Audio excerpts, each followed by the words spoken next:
चलो, 4 dice are thrown simultaneously and numbers shown on these dice are recorded in 2x2 matrices.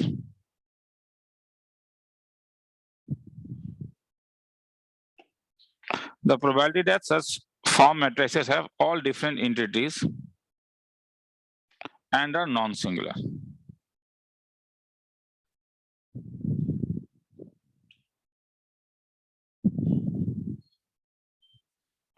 A, B, C, D.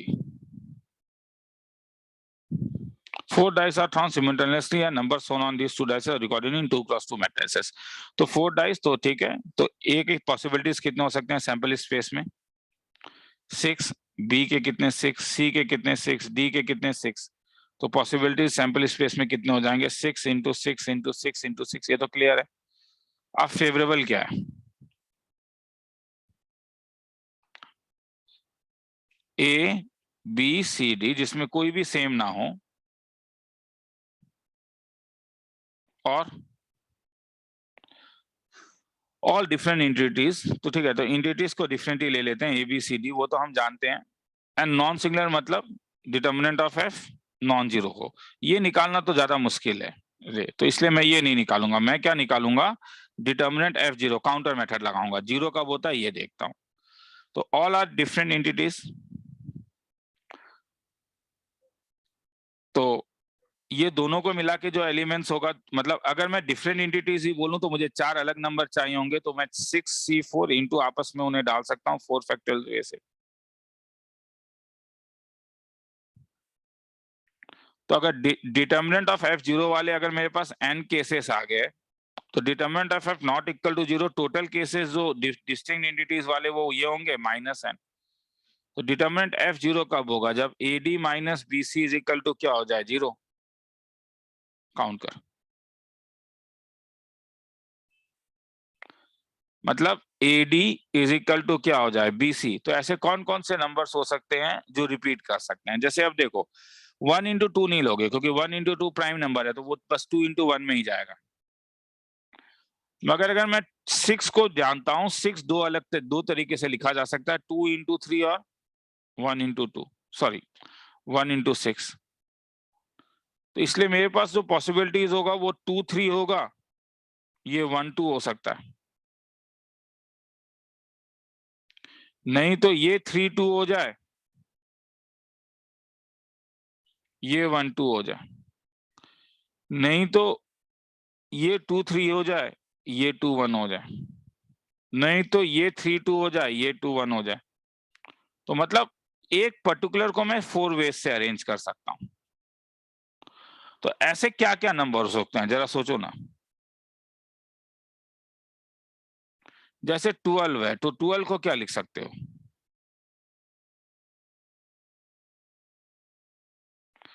2 into 6 और 4 into 3।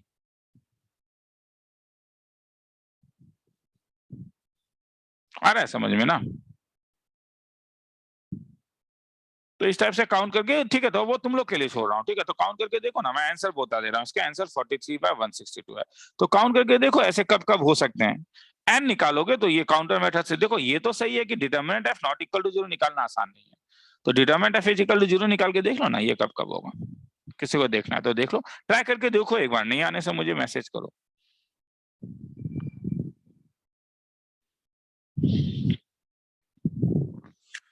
क्योंकि मैं अभी बस ये दिखाना चाह रहा हूँ कि पास्ट ईयर के सम्स कैसे आते हैं।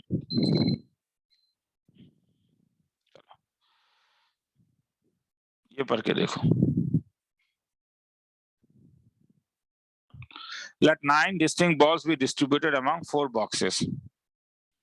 If the probability that B3 contains exactly क्या,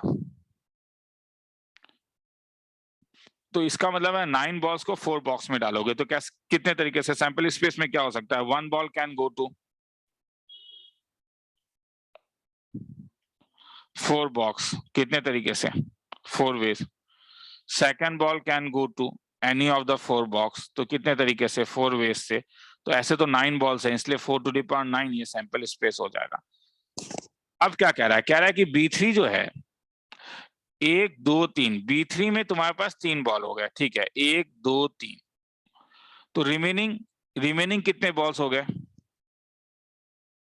रिमेनिंग 6 बॉल्स 2 बॉक्सेस में कितने तरीके से डाल सकते हो? 2 to the power 6।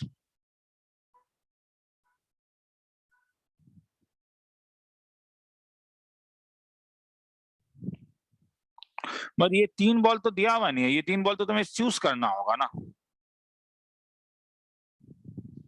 और टोटल 4 बॉक्स है क्या? ओ सॉरी, तो ये तो क्या हो जाएगा? 9 में से 3 चला गया तो 3 to the power 3 बॉक्स है। ये B4 है और B3। रुक जा। तुम्हें कह रहा है B1 1 2 3, ठीक है। B3 को नीचे लिख रहा हूं, ये B1 है, ये B2 है, ये B4 है। कह रहा है कि इसमें एग्जैक्टली फेवरेबल में 3 बॉल्स चाहिए। तो ये 3 बॉल्स को पहले चूज करो, कितने तरीके से? 9C3। तो रिमेनिंग कितने रह गए? 6 बॉल्स जो रिमेनिंग रह गए वो इसमें पुटअप करो। 6 बॉल्स को जब तुम पुटअप करोगे तो फर्स्ट बॉल को 3 तरीके से, तो ये 3 to the power 6 हो जाएगा। तो फेवरेबल क्या हो जाएगा? फेवरेबल हो जाएगा 9C3 इंटू कितना? 3 to the power 6। डिवाइड करके देख लेना, आंसर आ जाएगा।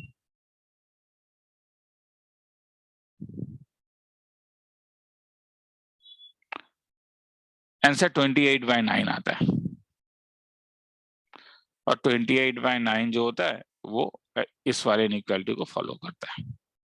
देखना है तो देख लो।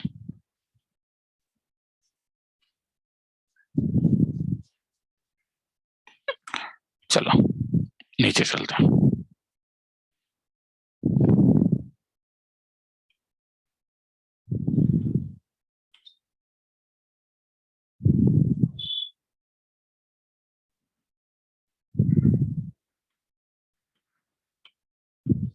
Consider 3 sets E1 F1 G1। ये काफी टिपिकल सम था। हाँ,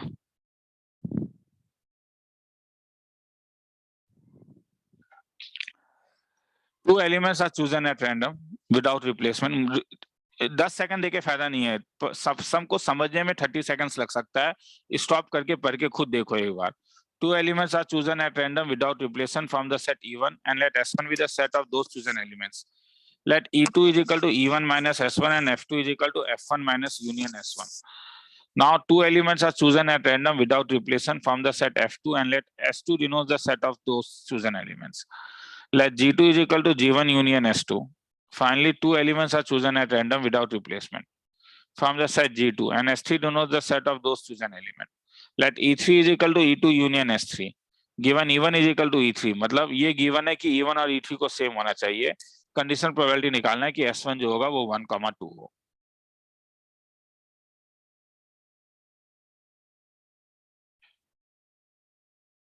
तो E1 तुम्हारे पास क्या है? 1 2 3।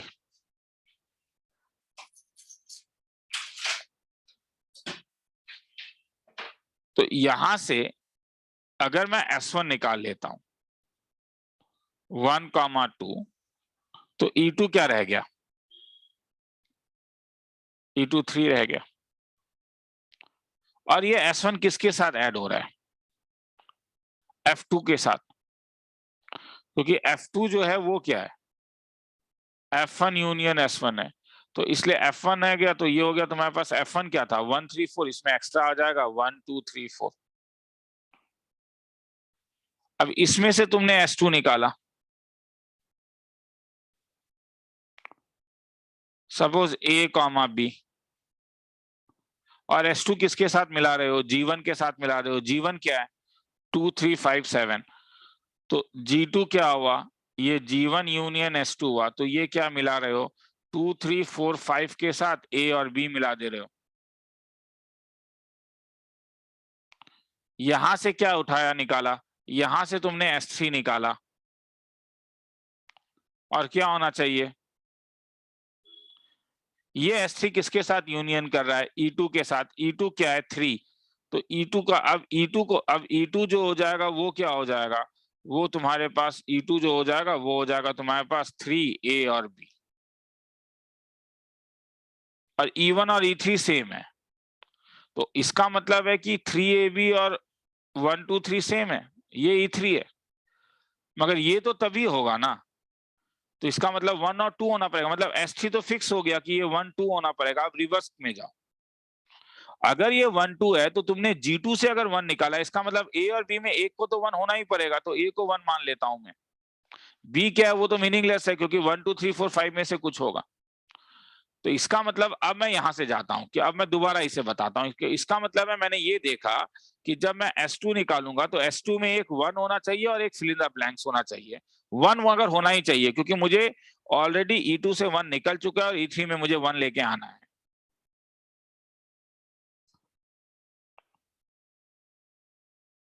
तो 1 2 3 से तुम कितने सबसेट्स निकाल सकते हो? 3C1 नहीं, क्या टोटल सबसेट्स कितना निकाल सकते हो? दो, सॉरी 3C2 3C1 3 हो जाएगा।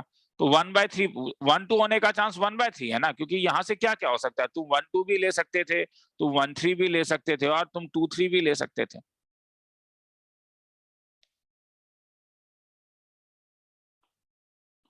अब 1 2 3 4 में से S2 आने का चांस ये 1 है, तो 1 तो चूज होगा ही, तो यहाँ पे कुछ भी एलिमेंट 2 3 4 में से कोई भी एक एलिमेंट डाल सकते हो।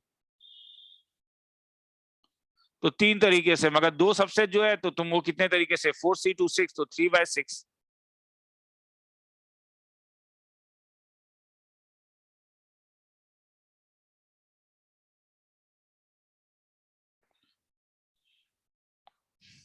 और अब यहां से जो तुमने ये 1 2 चूज किया, तो 1 2 तो एक ही तरीके से चूज कर सकते हो। और टोटल कितना था एलिमेंट, 1 2 3 4 5, इसमें से 2 सबसेट्स कितने तरीके से हो सकता है, 5C2 10 है, तो 1/10। मगर अगर ये इवन, समझ में आ रहा है मैं क्या कर रहा हूं, मैं कह रहा हूं कि इवन से शुरू करता हूं। इवन मेरे पास क्या है, इवन मेरे पास है 1 2 3, तो मैं इवन से क्या क्या निकाल सकता हूं, इवन से मैं S1 निकाल सकता हूं। S1 क्या हो गया, 1 2, जस्ट वेट अ मिनट।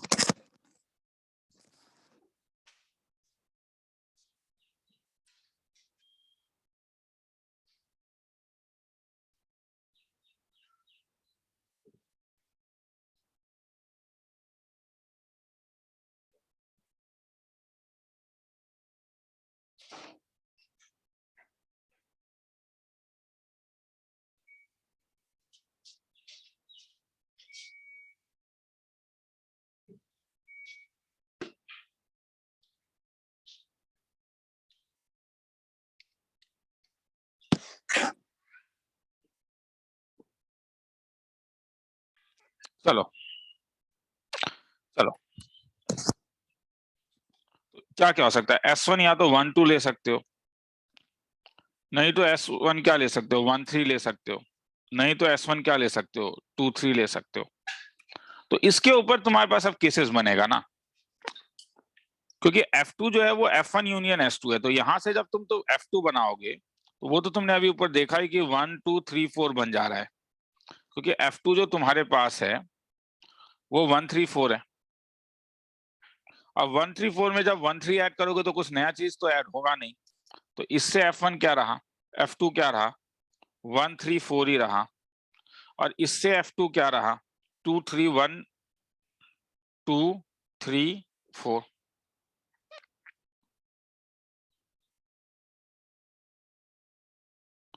अब यहां से जब तुम S2 निकालोगे तो वही मेरा कहना है कि 1 तो एक होना ही पड़ेगा, वो तो हम लोग ने चेक करके देखा, क्योंकि मेरे पास इस वाले के लिए जो E1 होगा, E2 होगा, वो 3 है, और मुझे E3 को ऐसा करना है कि E1 is equal to E3 हो जाए। तो इसमें अब ऐड तो 1 2 ही डालना होगा, तो S2 जो जब यहां से एक सेट निकालोगे तो 1 तो निकालना ही होगा, तो ये कुछ भी हो सकता है। तो ये 3 डिवाइडेड बाय टोटल कितना हो जाएगा, 4C2, 4C2 4 into 3 divided by 2 into 1 6, तो 3/6 तरीके से हो सकता है ये, यहां से जो लेके जाओगे।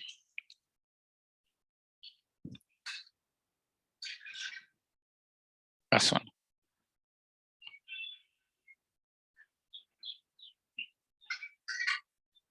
यहां से अगर S1 निकालोगे तो 1 फिल इन द ब्लैंक्स, और फिर ये S1 किसके साथ मिल जा रहा है, ये S2 सॉरी, ये S2 G2 को बना रहा है ना, G2 क्या है, G1 इंटू S2, तो ये 1 ऐड हो जाएगा, 2 3 4 5 तो उसके अंदर ऑलरेडी है ही।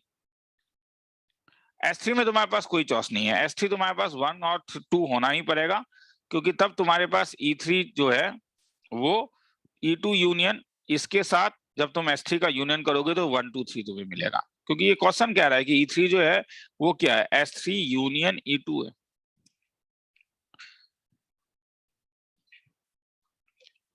तो 1 2 3 इसमें तो 3 सेट्स हैं, तो ये आने का चांस 1/3, ये आने का, ये 1/3 आने का चांस हो गया, ये आने का चांस 1/3 हो गया। इसमें से 1 और ये चूज करने का चांस 1 है, तो ये हमने देखा 3/6 हो गया, और ये चांस 1/10 हो गया। तो अब मैं चांसेस को ब्लू में लिखता हूं, तो ये 1/3 हो गया, ये 3/6 हो गया, ये 1/10। तो ये जो ब्रांच P1 है ये मुझे मिला 1/3 इंटू 3/6 इंटू 1/2। अब सेकंड ब्रांच में आते हैं, सेम चीज अब F2 के लिए करो, 1 3 4, S1 1 3 है, तो यहाँ पे अब E2 क्या आ गया, E2 2 हो गया। तो 1 को क्योंकि तुमने यहां से निकाला है तो अल्टीमेटली S3 में 1 चाहिए था, तो सेम लॉजिक यहाँ पे आता है कि जब S2 निकालोगे तो 1 के साथ तो कुछ होना ही पड़ेगा, ताकि जब G2 ले रहे हो तो ये 1 2 3 4 5 हो जा रहा है।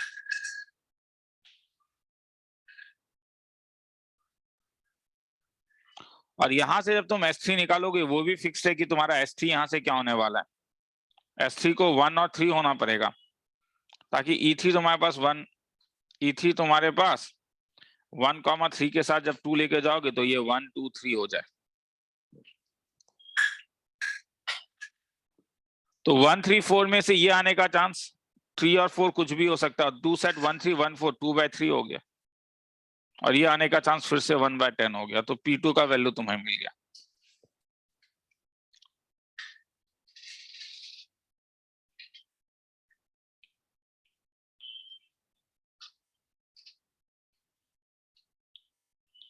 ये प्रोबेबिलिटी का चांस है। हाँ चलो आगे चलते हैं। अब 2 3 F2 1 2 3 4 में क्या हो सकता है,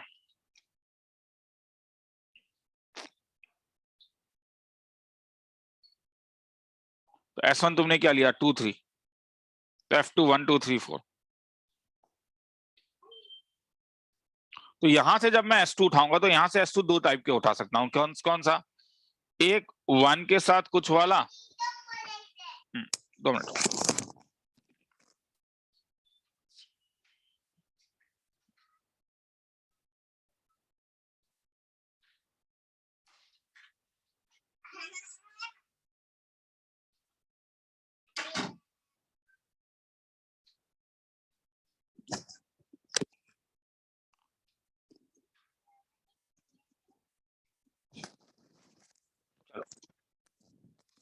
सुनने में आ रहा है, चलो 1 S2 1 के साथ हो सकता है, और S2 जिसमें 1 ना रहे, ए बी जिसमें ना तो A1 है ना तो B1 है। क्यों, क्योंकि अगर A1 नहीं है B1 नहीं है तब G के लिए कोई चीज, G में और बाकी सब कुछ है, देखो G में बाकी सब है, G में देख रहे हो 2 भी है 3 भी है 4 भी है 5 भी है।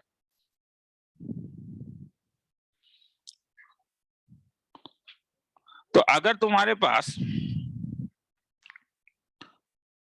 S2 1, समथिंग है, तब G2 जो होगा वो हो जाएगा 1 2 3 4 5, और यहां से S3 जो निकालोगे, क्योंकि ये 2 3 निकला है तो E1 में क्या है, E1 में तो 1 है, तो ये 2 3 हो जाएगा। और यहाँ पे जब G2 में कोई चेंज नहीं होगा तो ये 2 3 4 5, और यहां से जब तुम S3 निकालोगे तो ये 2 और 3 होगा।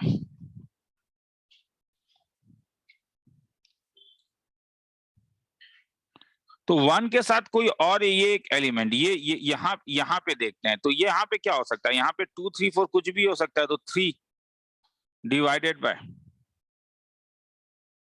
टोटल 6, और यहाँ पे ए बी, तो यहाँ पे तो तुम क्या क्या डायरेक्टली देख लो ना, ए बी ये क्या क्या हो सकता है, ये तुम्हारे पास क्या क्या हो सकता है, ये 2 3 हो सकता है, 2 4 हो सकता है, और नहीं तो क्या 3 4 हो सकता है, तो 3 है, तो ये 3/6 यही है। अब इसमें 2 3 है, तो ये 1/टोटल 2 सबसेट्स कितने तरीके से आ जाएगा, 1/10। इसमें 1/6, क्योंकि 2 3 4 5 में से, तो ये P3 हो गया, ये P4 हो गया। तुम्हें कौन सा ब्रांच चाहिए, S1 इक्वल टू 1 2, तो ये वाला ब्रांच चाहिए, तो ये ब्रांच का बात कर रहा है, तो हेंस आंसर क्या होगा, आंसर तुम्हारे पास होगा P1 डिवाइडेड बाय क्या, P1 plus P2 plus P3 plus P4। ये काफी लंबा समय आया था, ये लास्ट अटेम्प्ट में होता है रे ये सब सम, मगर ऐसा नहीं कि हर समय यही सम आया, जस्ट इसके नीचे एक सम आया था, ये देखो, ये इसे पॉज करके देख लो एक बार, जस्ट इसके नीचे एक सम आया था, ये देखो। 3 numbers are chosen at random, one after another with replacement from the set S is equal to 1 to 100. Let P1 with the probability that maximum of the chosen number is at least 81. तो P1 क्या कह रहा है, P1 is the probability that maximum of chosen number is 81, at least 81, at least 81। तो इसका मतलब है कि ये जो 3 नंबर है, ये 3 नंबर्स में से एक एटलीस्ट 81 हो, वन इज एटलीस्ट 81 हो। वन इज एटलीस्ट 81 में तो बहुत केस आ जाएगा, इसलिए 1 माइनस प्रोबेबिलिटी ऑफ, मैं ये क्या कह सकता हूं, all 3 numbers are less than 81, ये ज्यादा अच्छा है।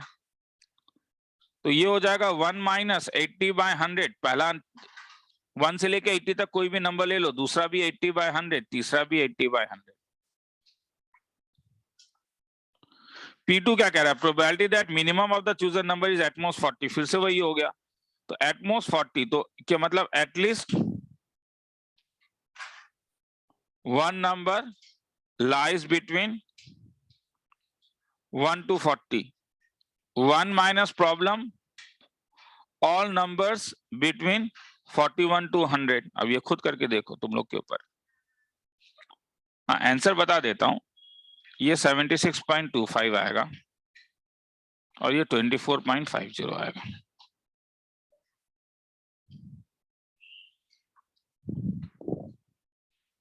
आगे चलो,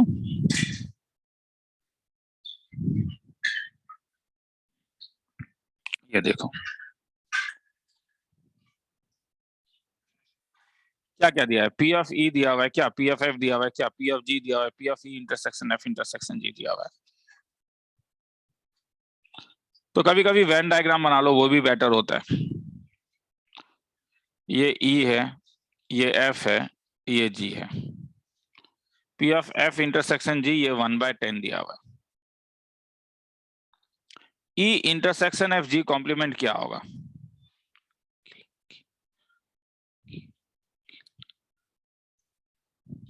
पढ़ के देख लो एक बार सम, और सम को पढ़ने का टाइम नहीं दिया था, पॉज करके देख लेना। तो E इंटरसेक्शन F तो ये होगा, इंटरसेक्शन G कॉम्प्लीमेंट ये हो गया, मतलब मुझे क्या चाहिए, मुझे चाहिए P of E intersection F intersection G complement क्या हो जाएगा, probability of E intersection F minus probability of क्या, E intersection F intersection G।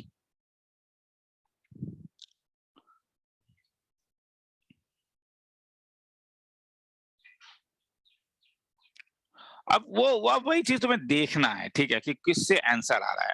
अब P of E intersection F तो इस पूरे वाले से कम होगा ना, इस पूरे वाले से कम होगा, तुम ये वाले लेने से भी आंसर, पर इससे आंसर नहीं आ रहा है, इससे डायरेक्ट आंसर आ रहा है, इज लेस देन, वो वहां पे हिट एंड ट्रायल करके देखना होगा। देख ये कोई एक, ये E इंटरसेक्शन F हर समय P ऑफ E, तो बोलोगे सर P ऑफ F भी लगा सकते थे, मगर उससे आंसर हो सकता है नहीं आता। और P ऑफ E का वैल्यू कितना दिया हुआ है, 1/8 माइनस कितना, P of 1/10 is equal to नीचे क्या 80, ऊपर कितना 10 माइनस 8 इज इक्वल टू क्या 1/40। ऑप्शन नंबर ए सही है। अब सिमिलरली तुम लोग ये निकालोगे, अब ये तो ये हर समय किससे छोटा होगा, E union F union G, तो ये पूरा है, तो क्या ये P of E plus P of G plus P of छोटा नहीं होगा इससे, हाँ होगा, लिख लो। ये ऑप्शन, अब ये ऑप्शन गलत है, मगर कैसे पता चले?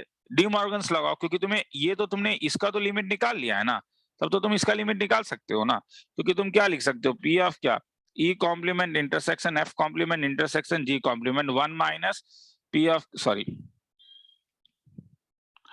P of E complement intersection F complement intersection G complement is equal to P of E union F union G का क्या complement is equal to 1 minus P of क्या E union F union G। और ये हर समय किससे बड़ा होगा, 1 minus 13/24,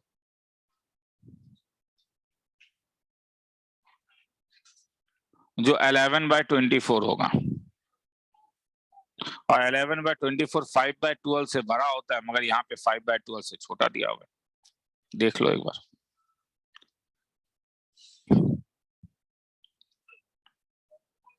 आगे चल रहे हैं, ये वाला देखो,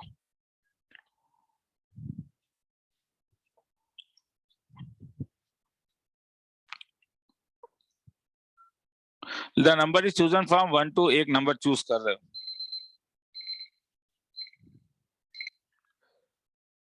Let P be the probability that chosen number is multiple of 3। तो सपोज A वो सेट है कि नंबर इज मल्टीपल ऑफ 3, तो ये तुम्हारे पास क्या हो सकता है, 3 हो सकता है, 6 होता है, जाते जाते जाते लास्ट वाला नंबर क्या हो जाएगा, अगर 2000 को तुम 3 से डिवाइड करोगे तो ये 6 10 6 6 6, तो 6 6 6 को अगर 3 से मल्टीप्लाई 6 is 18 19 6 18 19 1998, तो इसका मतलब नंबर ऑफ एलिमेंट्स इन ए कितना हो गया, 666।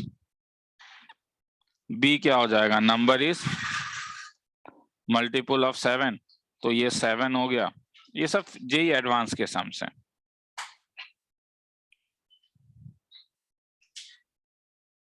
ये 14 हो गया। अब वैसे डिवाइड करके देख लो 7 से, 2000 को जब 7 से डिवाइड करोगे 2 14 60 56 40 285, तो 285 इंटू 7 7 5 जा 35, तो 1995 होगा।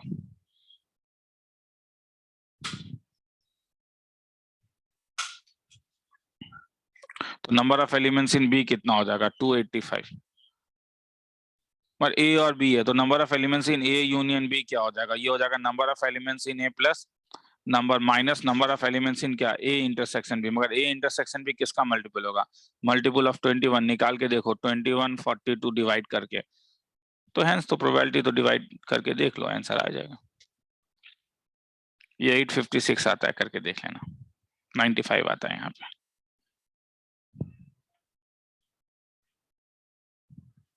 तो टोटल तो कोई एक नंबर 2000 तरीके से उठा सकते हो, तो 856 डिवाइड बाय 2000, खेला खत्म। तो number chosen at random, let P be the probability that chosen number is multiple of 3 और मल्टीपल ऑफ 7। तो ये तो क्या, ये आसान सम आया था एडवांस के नजरिए से। ये सम भी रिलेटिवली आसान आया था एडवांस के नजरिए से।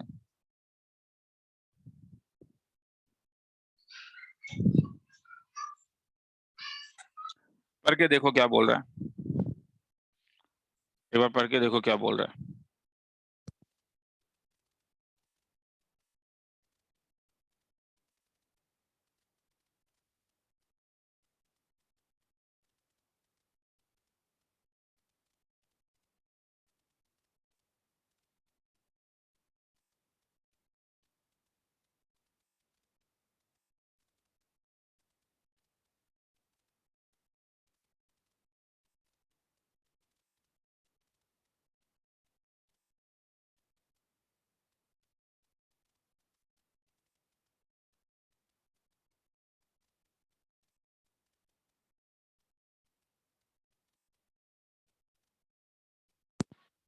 चलो late C1 C2 be 2 by square, let C1 C2 be 2 by square such that probabilities of getting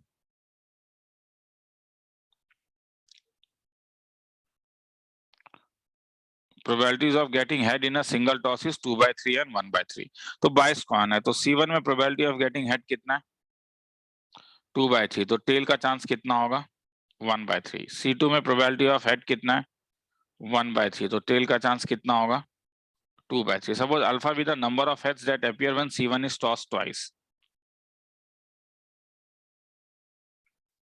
तो अल्फा क्या क्या हो सकता है, नंबर ऑफ हेड्स अपीयर्स, ये 0 हो सकता है, 1 हो सकता है, 2 हो सकता है। बीटा भी क्या हो सकता है 0 1 2।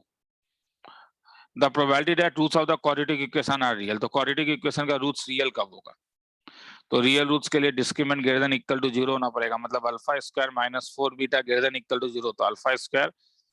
तो अब ये अब इसमें इंस्पेक्शन करके देखो कब होगा। तो जब तुम इंस्पेक्शन करके देखोगे तो अल्फा क्या क्या हो सकता है, क्या अल्फा 0 हो सकता है, हाँ अगर अल्फा 0 है तो बीटा भी क्या होना पड़ेगा 0। तो अल्फा 0 बीटा 0 ये केस 1 है कि अल्फा 0 बीटा 0, तो अल्फा 0 बीटा 0 का मतलब क्या 2 बाय स्क्वायर सच दैट, हाँ C1 2 बाय स्क्वायर, सपोज हाँ such that single toss is इतना, suppose the number of jets appear when C1 is tossed twice, तो 2 बार, तो C1 को तुमने 2 बार टॉइस किया, मगर तुम्हारे पास टेल आना चाहिए, तो C1 को, इसका मतलब है वो टेल होगा C1 के लिए। एंड बीटा भी number of heads that appear when C2, तो बीटा भी, तो प्रोबेबिलिटी ऑफ टेल ये भी किसके लिए होना पड़ेगा C2 के लिए होना पड़ेगा। तो टेल आने का चांस एक में 1/3 है, तो ये 1/3 इंटू 1/3, ये 2/3 इंटू 2/3, तो ये हो जाएगा 1/9 इंटू 4/9 इज इक्वल टू 4/81। ये केस 1। वैसे ही केस 2 और भी कुछ हो सकता है क्या, देखो यहाँ पे, हाँ अल्फा 1 होने से तो बीटा कुछ भी नहीं हो सकता है, पर अल्फा अगर 2 है तो बीटा 1 हो गया, मतलब अल्फा 2 का मतलब क्या हो गया कि C1 में क्या होना पड़ेगा, C1 में तुम्हारे पास दोनों टाइम हेड आना पड़ेगा, और यहाँ पे क्या हो सकता है, यहाँ पे टेल हेड हो सकता है, नहीं तो प्रोबेबिलिटी ऑफ क्या हेड टेल हो सकता है। तो अब ये आने का चांस कितना है 2/3 इंटू 2/3, यहाँ पे 1/3 इंटू 2/3 मल्टीप्लाइड बाय क्या 2, तो ये तुम्हारे पास हो जाएगा 2/3 into 2/3 multiplied by 1/3 into 2/3 multiplied by 2, तो हेंस आ तो गया, तब दोनों को ऐड कर लो आंसर आ जाएगा।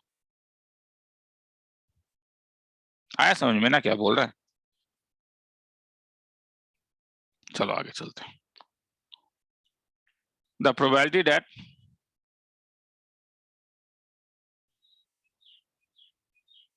A missile hits the target, पढ़ के देखो एक बार,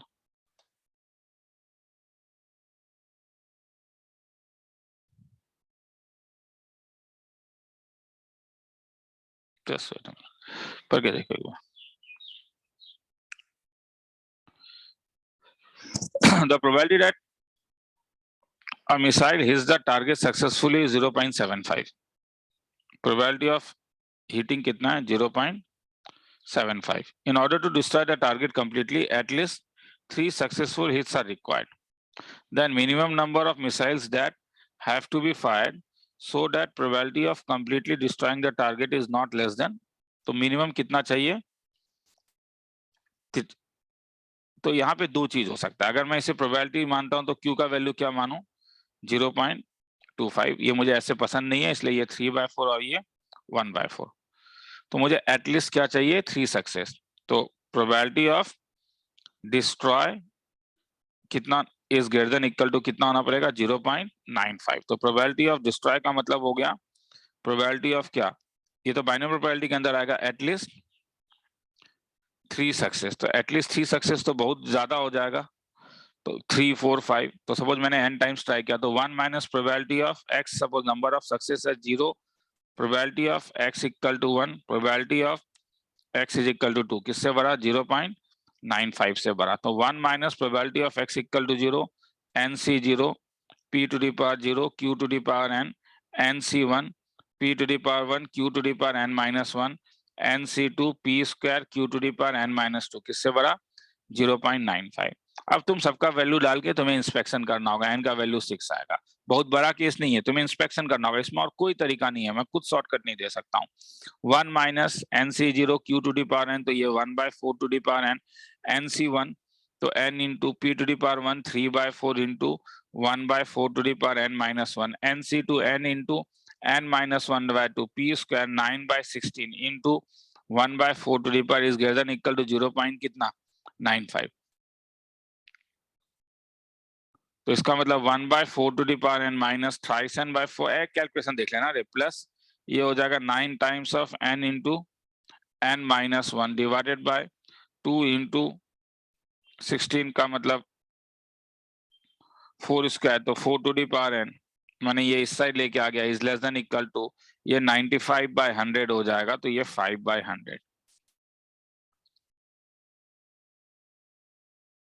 क्रॉस मल्टीप्लाई करके n का इंस्पेक्शन डाल के देखो, जैसे बोर्ड लेवल में हम लोग करते थे सिंगल हीटिंग में, इसमें और कोई तरीका नहीं है।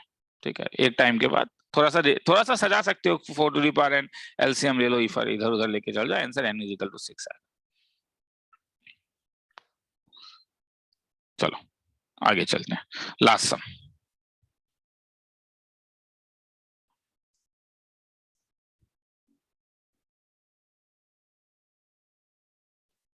क्या कह रहा है? Two fair dice, each which faces 1, 2, 3, 4, 5, 6 are rolled together and sum of the numbers on the faces is observed. This process is repeated till the sum is either prime number. तो मिनिमम सम 2 हो सकता है, maximum सम 6 + 6 11 हो सकता है। तो square कब होगा? स्क्वायर मेरे पास था आइदर प्राइम नंबर और परफेक्ट स्क्वायर, तो परफेक्ट स्क्वायर मेरे पास था 4, 9, तो 4 और 9 ही हो सकता है। तो ये हो जाएगा 1, 3, नहीं तो 3, 1, 2, 2, नहीं तो 6, 3, 5, 4 और 4, 5, 1, 2, 3, 4, 5, 6, 7, 7 है। तो प्रोबेबिलिटी ऑफ गेटिंग स्क्वायर जो होगा वो 7/36 होगा। अब प्राइम 2 हो सकता है, तो 1, 1, 3 हो सकता है, तो 1, 2, 2, 1, 5 हो सकता है, 5 हो सकता है, तो 1, 4, 2, 3, 3, 2 और 4, 1, 1 हो सकता है, 3 हो सकता है, सॉरी 2 हो सकता है, 3 हो सकता है, 5 हो सकता है। ऐसे उसमें नीचे ऐसे लिखो ज्यादा था, 5 के बाद 6, 7 हो सकता है, 7, 1, 6, 6, 1, 3, 4, 4, 3, 11 हो सकता है, 5, 6, 6, 5, टोटल 1, 2, 3, 4, 5, 6, 7, 8, 9, 10, 11, 12, 13।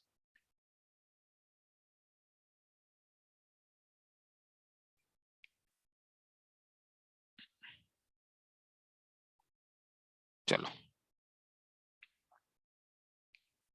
11 और कुछ हो सकता है, 7 में कुछ और हो सकता है क्या? 6, 1, 6, 1, हाँ, और एक चीज भूल गया ना, 5, 2 और 2, 5, तो 1, 2, 3, 4, 5, 6, 7, 9, 10, 11, 12, 13, 14, 15, 15 + 7, 22, हाँ सही है। प्रोबेबिलिटी ऑफ प्राइम कितना हो सकता है? 22/36। अब क्या बोल रहा है?